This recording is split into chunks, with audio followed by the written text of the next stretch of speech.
did an episode with Frank Stallone. Oh, is that what's his? Is that Jay Leno? Jay Leno. Yeah, that's me and Jay. Okay. That's me and Jay, and you have done some fighting. Do you know Chuck Liddell? Sounds familiar. He's a UFC light heavyweight champion. Okay, you're the guy I needed to run into. But then because only half the film has to do with UFC. The rest of it turns into a horror film. Yeah. Let me see. Where's me and Frank? There's me and Frank. That's Frank Stallone. Yeah, he wrote the theme song. That's me and Matt Damon. Oh, it's Matt. Okay, yeah. He was behind the Greenlight Project. Haven't seen him yet. But so I do. This is awesome. Yeah. I do all sorts of stuff. That's when we filming a show. That's Australia. No, that's in Namibia. I jumped out of a hot air balloon with a parachute. So you've done movie work. Yeah. Okay. What movies have you been in? I've done a lot of what do you call it? Extra work and nothing crazy, but yeah. Yeah, you're in my boat. Yeah. But you're doing this cooking is me thing. And Frank. That's Frank. Stallone. This is good, okay? Wild turkey. I won't be offended if you think it tastes like crap. Absolutely amazing. It really is. I mean, I was actually quite worried for a minute. This is absolutely fantastic. Yeah. You like it? No. Yeah, I did an episode with him. So really, you're a chef. Oh, absolutely, yeah. You know who I met? I met Rocco Spirito. He's actually a famous chef too, out of New York. Did a thing called Restaurant. Yeah. I get his name. See the idea behind Grace, and like my answer could be if we sat down with a bunch of people and like, listen, Cole, you can't play this mixed martial art role and stuff like that. My answer, first of all, would be Stallone. That'd be my answer, and then also Hoist Gracie. Because Hoist Gracie was not that big of a dude, and he took on 250-pound pure muscle people because he'd kick their kneecaps out and choke them. He did it all the time. He'd break their arms and stuff. Well, he wouldn't always get them in an arm lock. That would be very hard to get that dude in an arm lock. But still, he fought, and I'd have to get in a little bit of shape for the end sequence because, well, not the end sequence, but what I was thinking about doing since I'm not exactly in shape. I know Sylvester Stallone had the same exact problem with Rocky. Although I thought Sylvester Stallone was pretty well in shape when he played Rocky. Who knows what his life was like before he got that. Because I know that if we shot the first part, or actually not the first part, but if we shot the first part last, what we could do is after we get funding and stuff, we could take a 6 months period off on just getting in shape for the mixed martial arts sequences. So see how it would work is the part where the werewolf film comes in, which is Barksville, Texas, and the werewolf, it's 10 years after his career going into retirement. So he's got a little belly, he's not as muscly, you know. Then what you do is after you film that sequence of his retirement stage, or when he's, you know, no longer doing UFC, then you spend 6 months, at least 6 months, getting as much shape as you can to shoot the first part of the sequences, and then edit it all and see if you need it all and things like that. So that's an option, you know, what we could do in my argument, you know. And they're like, well, we can bring in this guy who's already in shape, and, you know, and then like me play Ted, the Uber driver, you know, which that's an option too, because that's what Quentin Tarantino would do, probably. Quentin would take the smaller role for the sake of the film. He always has. Then again, my first love was acting.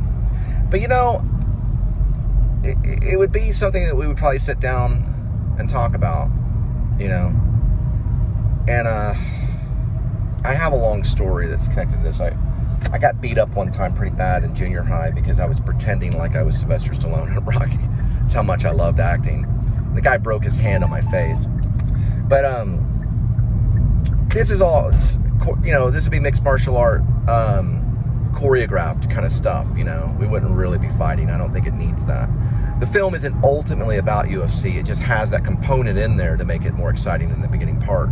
So it lifts off. It's got UFC, it's got motorcycle riding, it's got a werewolf, it's got guys hunting people with silver flamethrowers. It's got possibly Gary Oldman playing a werewolf hunter. Maybe Post Malone get involved because Post Malone's also Texas, playing you know, John Blacksmith or a character like him. So it's got all these things, these components in it that can make it entertaining. There is an Uber driver sequence and things like that. We'll have to see. It's interesting because, you know, when I run into someone like, you know, Mario, he would definitely fit that kind of component, you know. And there he is feeding Frank Stallone, which is Sylvester Stallone's brother. It's a small world, man. It's a small world. That's a Stoke moment, dude. That's a moment where you're like, whoa. That was like when I bring that moment all the way back to when the first time I talked to Kevin Costner, and that was the first major star that I ever talked to in front of, at least in front of other people, other than when I met John Hurd, and I thought he was William Hurd. But when I met Kevin Costner, he had said this thing that he had done The Big Chill, and they cut him out of the whole film. And he thought, that was that was the end of it. But when he drove home that night, he realized he had worked with all these big stars and that something really big happened. And he knew that that was going to be a repercussion for later on in his career. And he became what is known as Kevin Costner. And he made, Dances with Wolves and all this other stuff. But you have those drives sometimes where your career is right there on the cusp of taking off. And that's probably what he was talking about, that eventually happens. And he wished that upon all of us that day. And I remember really feeling like, wow, that was a great thing to wish upon other students, Well, this is definitely a try again kind of thing. That's awesome.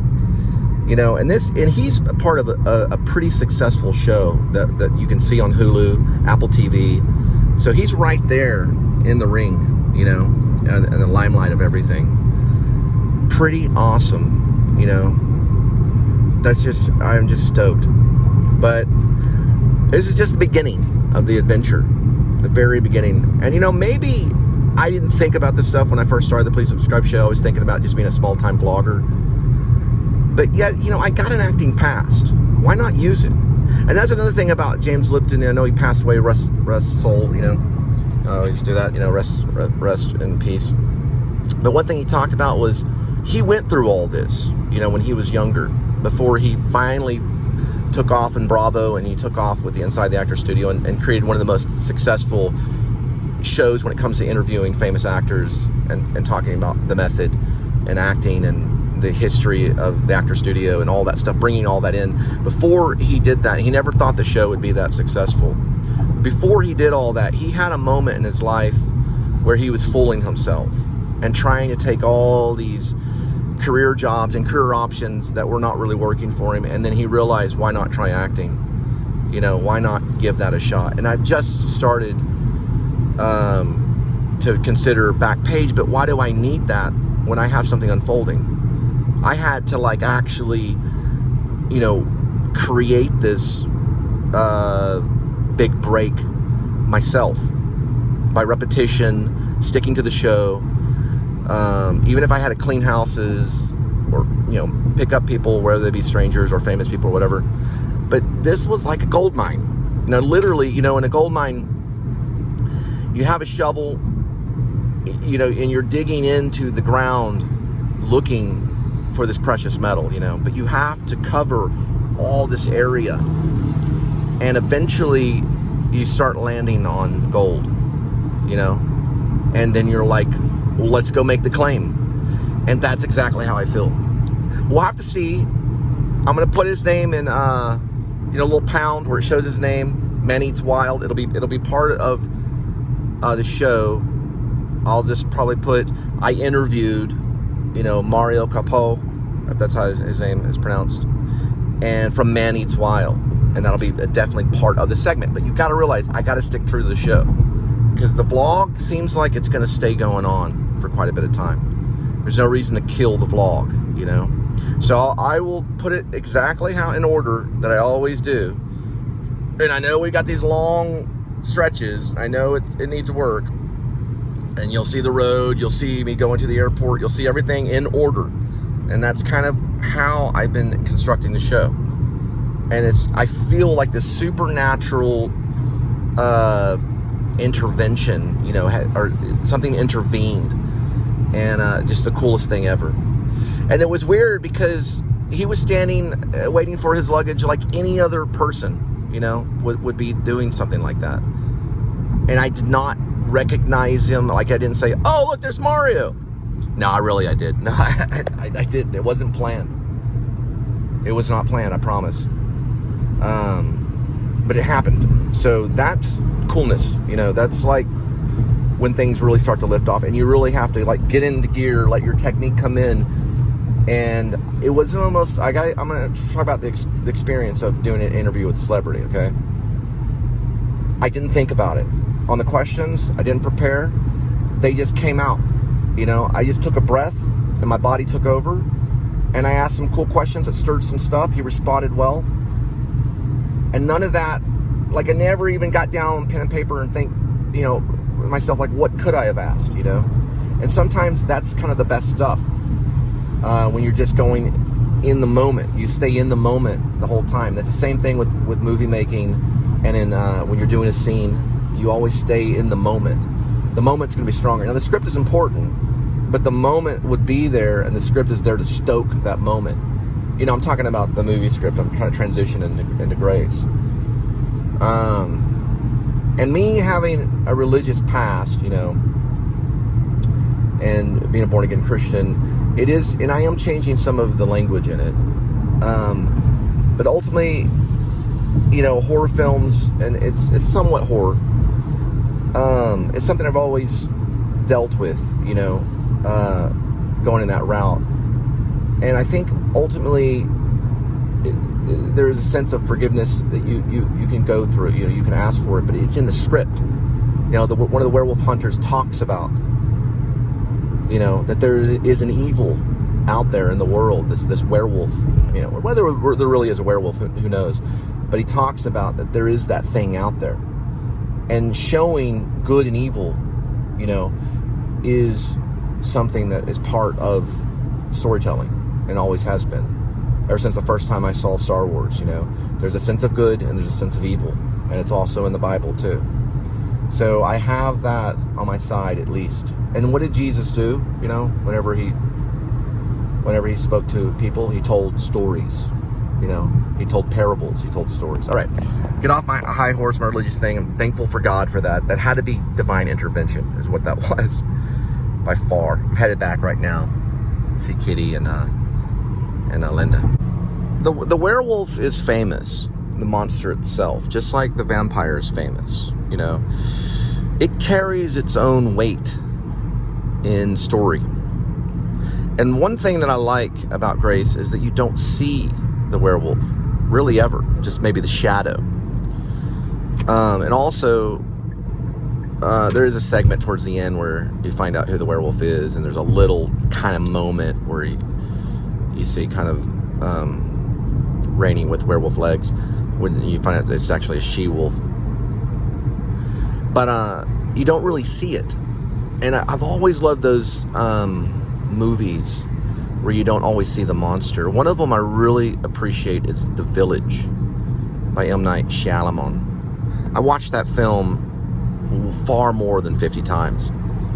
And what I think what was the interest in it was, like, you don't see a monster. Now, eventually you do, and it's kind of a fake monster. It's a facade. But for a big chunk of it, you don't really get to see it. You see little segments of it. But seeing the shadow of the werewolf is still seeing some form of the werewolf, you know. But you don't ever see the whole entire werewolf ever.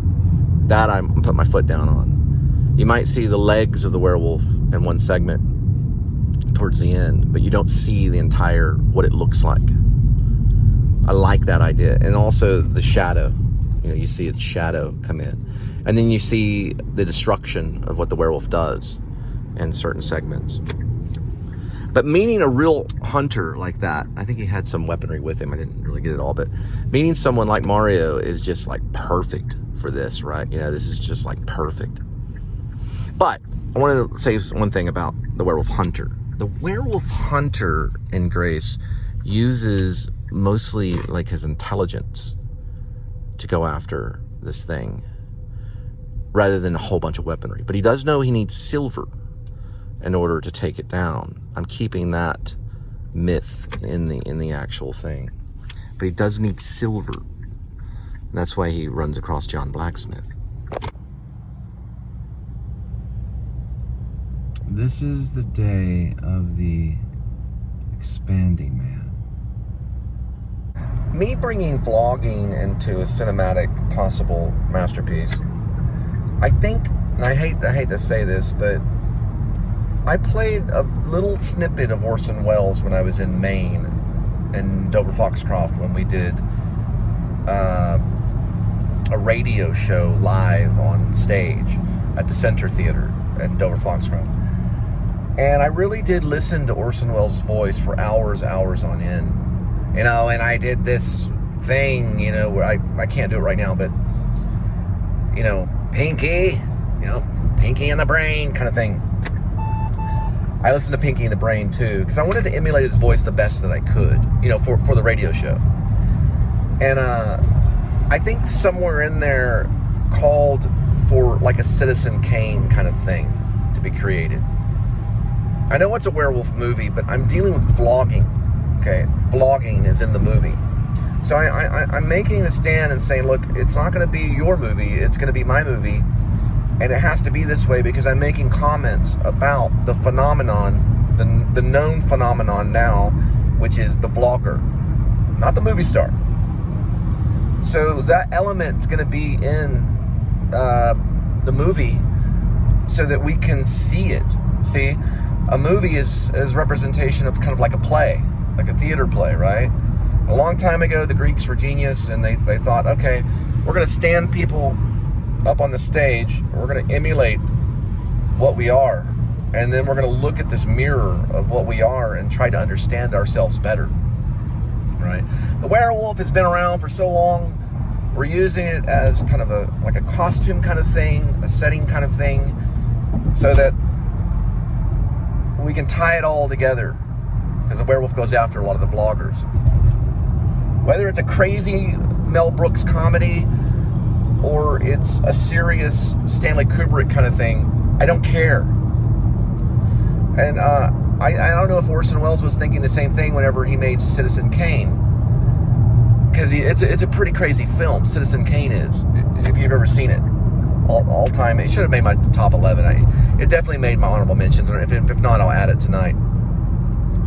But Citizen Kane was making a comment about our human existence, or how, you know, we are, and not only in the political aspect of things, but how we are, you know, how a man is, you know, this downfall aspect of him where he tries to become this great thing for the sake of the newspapers or whatever, and it gets him in the end, you know. But I think that may be what I might be saying about love and what's going on in my life and how it turned into like a werewolf film. But you know, Orson Welles was an actor, you know, and he was also a voiceover artist. He was in the radio, and he was in the theater. He came from the theater. So he knew that aspect of standing something up on a stage and letting it emulate or mirror what we are. So the vlogger is a pretty powerful person. They're like little Orson Welles out there doing their little vlog show, whether it's about roadside attraction or Walt Disney World or about horror films. And they did not ask permission, nor did they need to. It's part of what capitalism is all about. They created their show either from their van or from their car or from a small apartment in Los Angeles or somewhere else in the world. It could be in a small town in Texas or whatever it may be, and it exploded for some reason. And I think it's out of love, you know? Just like Citizen Kane was trying to get back to Rosebud, that toy. It was a sled that he wanted to ride on and be a boy again. And it was a struggle to do that, to be this great, successful person, and yet go back and revisit the boy that he so admired in his dreams and called out, Rosebud, right? Which is what he created, you know, which was an original idea, and it became like, you know, a big deal in Hollywood. It still is today. And this was coming out of the mind of probably a boy, which was inside of him that he wanted to hang on to, right?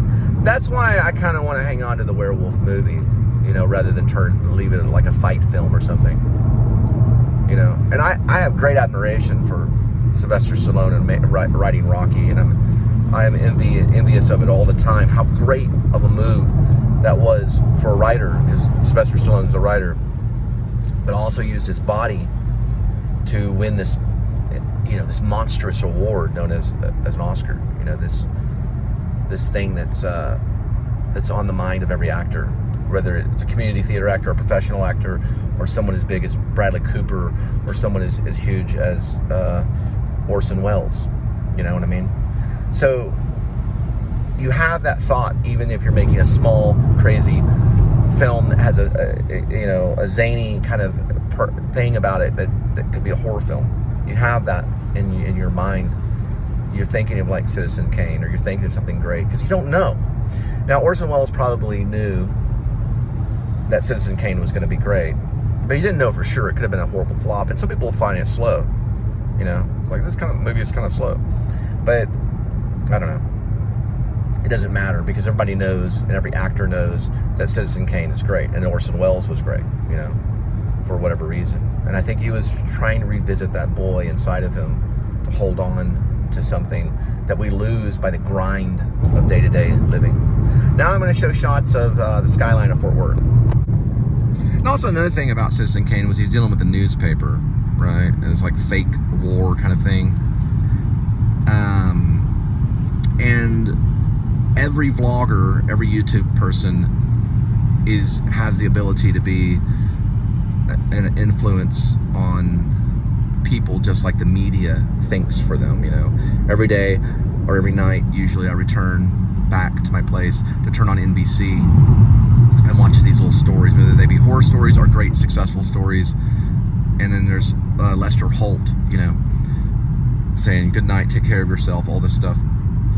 Well, every vlogger, you know, that's on YouTube, and even they have their own YouTube channel, has the ability to respond to that, you know, and it has the ability to create their own news, where all this kind of comes from. It's part of the medium of film, and part of the medium of storytelling, and it goes all the way back to the theater too, because they always had the ability to do that. Why was Thespis, and why did he become an actor? Is because he stepped aside and he started speaking his mind, right? He started saying his real thoughts, and started just, you know, kind of like just talking, or like, what is this dude doing? And he became the actor. That's the heart of it. So anyway, I don't know. I'm gonna go look at Grace tonight. We'll do a reading. We'll do a little segment of it tonight. Probably call Gary Oldman and have a little chat with him. I'm joking. I don't communicate with Gary Oldman. I'm just joking. I don't really do that. But if I did, it'd be a lot of fun. But I know he's busy with Mick Herron and doing you know, Slow House or Slough House, Slow Horses, you know, MI5 stuff. I know it's busy. He's saying this is his last thing. Hopefully it's not. But they did pull him out to get him in Oppenheimer for a little bit, you know. But, you know, he's been saying that stuff before Batman. I remember reading those articles, like Gary Oldman's retired, he's done. Next thing you know, he's in Batman, you know. And then all of a sudden, you know, Gary Oldman's retired, he's done. Then he's in, you know, Slow Horses and Oppenheimer. We know how retired he is. You can't retire from acting. That's absurd, you know. I don't think any of them really truly retired. They say it because it gets some attention. You know, if you say, I don't want to do this thing, everyone's like pulling you in. Come on, you got to do it. Let's go, come on. All right. That kind of thing, you know. But you want to shoot for the best. If you're going to do something, shoot for the best. Shoot for Gary Oldman, you know. Go for it, you know. I'd be absolutely in tears if I was told it'd have to be another actor, even if they said Anthony Hopkins. I'm just joking. I know Anthony Hopkins is great. But you know, Anthony played the vampire hunter. Let Gerald Oldman III rise up. Let Gary try out the werewolf hunter. You know, he can do it. You know, what I'm getting right now is the weak knees. You know, right before you get on stage and you're in the wings, that feeling, that's why you return to the theater, or you return to making movies, or and all that kind of stuff. That feeling does not go away, ever. You always have that sense of feeling there or you would be a complete crazy person if it did. For Brando, I think maybe some of that feeling went away, because I've seen some of his interviews, because he'd be so himself and like he wasn't even affected by anything. But you know, back then television was and movies were very different than they are now. But you do get that feeling inside where you feel like your stomach has butterflies, and you know your knees are kind of wobbling. I was able to hold it together. I think I did good on the interview. I'm going to listen to it. That's why I'm racing home. But it's kind of like, you know, you don't have control of that feeling. You can't master it, but yet you're trying to, like, why does this scare me so much? They say that people would rather jump out of an airplane than go up in front of a crowd and speak their mind. And you know, because I've busted in front of an audience before. I mean, I've embarrassed the crap out of myself. You get over it and you move on, and then you do something great, you know, or you know, you do something great later on. But it is scary. Listen, the theater, even today, and this goes for all the movie stars that are out there that get to do film, because film is a more intimate, kind of private thing. Sorry about that. The theater will still scare the crap out of all of them, especially if they have lines that they have to have. They'll go into the closets. They'll lock themselves in the closet. They will go over those lines and over the lines, because if you don't have those lines, you know, the show, there is a playwright, you know, and the script like has to be there. You know what I mean? And you just have to sit there and, you know, how all occasions do inform against me. How all occasions do inform against me. How all occasions do inform against me. And spur my dull revenge over and over, into, especially Shakespeare. You can't fake it.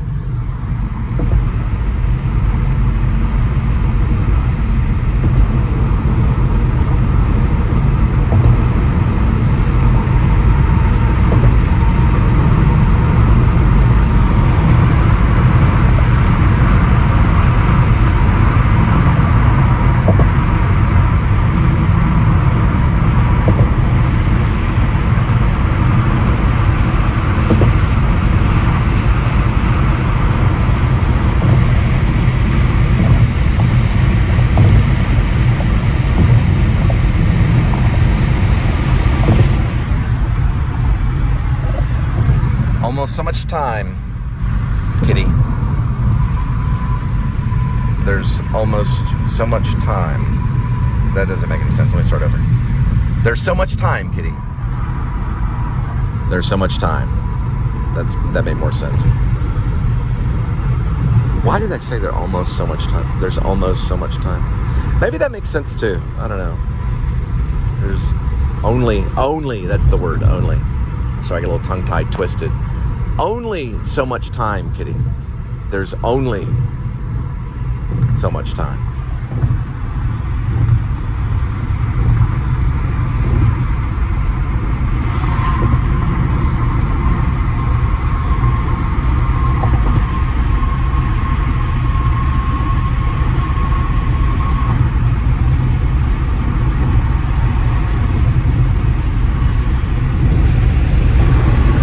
St. Paul, let's see what he has to say. Lutheran's Church. O Lord, be my helper. Psalms 30:10. Don't want to show that shot, you know, no false idols kind of thing. You know, I call for Steely Dan Deacon Blues, which is a famous song. And it is important because my perspective of the song is that it is about a deacon having blues about backsliding, and that there is only so much time.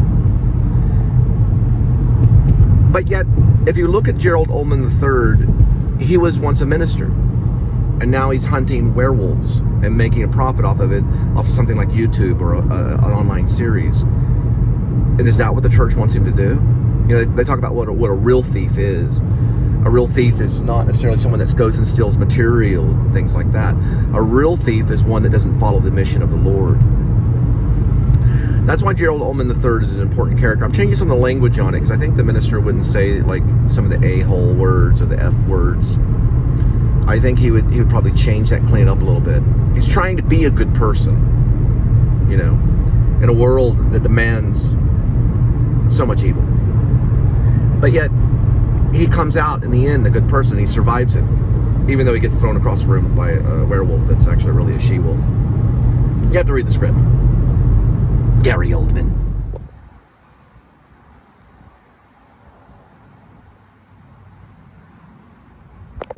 Oh, it's me. It's me. Okay. God, you scared me.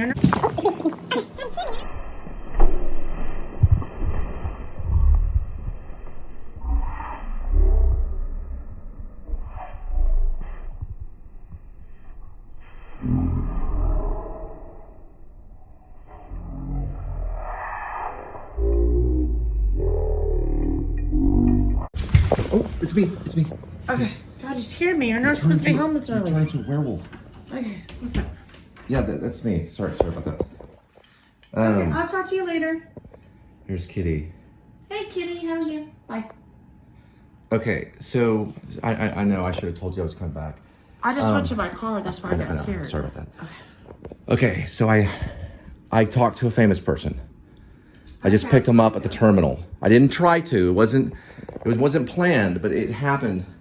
He's running a show called Man Eats Wild, and it's like on Hulu, Apple TV. He's like a famous chef. He just did a show with Frank Stallone. That's Sylvester Stallone's brother. Don't know how I ran into him. He had all his hunting equipment with him. He's from Australia. He's like, put another one on the barbie, you know, put another shrimp on the barbie. So he's running through South Lake, and I guess he's here for business. Anyway, I'll show it to you. Anyway. My goodness. You okay, kitty?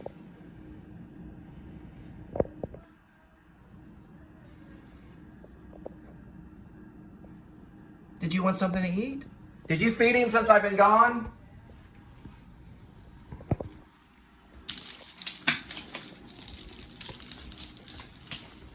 Pinky and the brain. Let me see your little paw. Oh, we'll just give you extra. All right. Let's go with your favorite. Sheba cuts. For Kitty.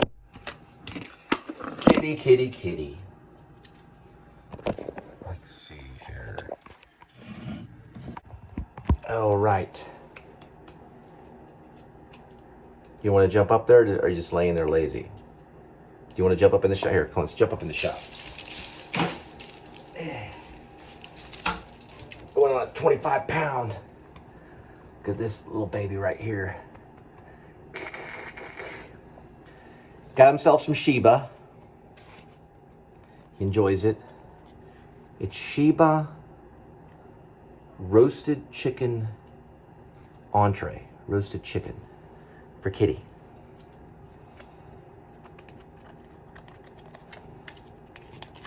Here we go. Right there. Very good, Kitty. You do all the work. And it's approved. Cat loves it. He loves his cat food. Okay. Alrighty. All right, y'all have a good night. Tomorrow's an exciting show coming up. Okay, so this is a big deal. His name's Mario Kalpou. He's part of Man Eats Wild. He just recently interviewed, or some time ago, interviewed Matt Damon. He interviewed Frank Stallone. This is a famous person that was in my car and I was interviewing for our show. It's a big step, Gotcha. right, in the right direction. And I talked to him about the werewolf movie. And That's even, cool. you know, Gary That's all Oldman and stuff. Awesome. So it's a big deal. I know So it's give a me a big hug. deal. Okay. Now listen, I want to tell you something. This is divine intervention, okay? Now let me explain something. The role that Gary Oldman would play is known Gerald Oldman III. It's an ex-minister, right? That's backslid. His song that he likes is Deacon Blues, all right? This was divine intervention. This was proof today that there is a God, okay? It's proof. I did not expect it in the terminal. Yes, I have vlogged a little bit of that terminal. I walked up. It happened to be a guy that was on Apple TV and Hulu that runs his own television show. He didn't even tell me until we were like about to leave the airport, right? Do you get it? I get it. It was not planned. So when do you have an interview? I already did the interview. It's going to be on tomorrow's show, but I'm going to stick true to the vlog and it'll be in order. Do you understand what this Did you means? subscribe? Well, of course he's subscribed. I don't even really have to subscribe to his show because he's on Apple TV and Hulu. He's big time. This is a big deal. Do you understand? Yes, but for sure. What other famous person have I got to put on the show? You know I've been wanting to. No one. Betty White. Betty White has passed away. If Betty White's been on the show, we would be in a mansion because that means we would be supernaturalists, okay? Let me explain something. This was not planned. I know. This is like divine intervention. Okay? James Lipton from the Inside the Actor Studio, who's passed away, bless his soul, talked about this kind of stuff. That there's really no such thing as luck. You put yourself in a situation and these things I happen. need some bobby pins. Because you have a will and your will manifests itself. The monster is somewhere out there. And the only one that Can I use a bobby pin? do a bobby pin. The only one that can stop this monster Please, PayPal account. He needs is a Gerald Oldman III, known as Gary Oldman. Now, is that going to happen? No, well, Bradley Cooper didn't show up. This guy's just a famous chef. What? Talking about Bradley Cooper. No, I'm telling you, this is a pretty big deal. Now, these things happen, but the chances of them happening are about the same as winning the lottery. Do you understand that I possibly could be the next Orson Welles? Do you understand this stuff? Yes, I've seen Okay. that I Love Or Lucy Ed Wood, episode. I don't know for sure.